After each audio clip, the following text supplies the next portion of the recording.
মহিলারি কেমন ছেলে তুমি পছন্দ করো?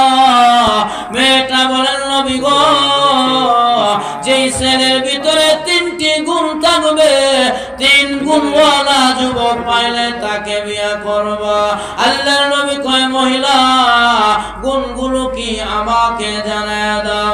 মহিলা বলে নগো নবীজি, যেই যুবক আমাকে বিয়ে করবে তার মধ্যে প্রথম নম্বর গুণ থাকবে, সে সারা বছর সারা রাত্র দাঁড়াইয়া দাঁড়াইয়া ইবাদতের মাধ্যমে কাটায়া দেয়।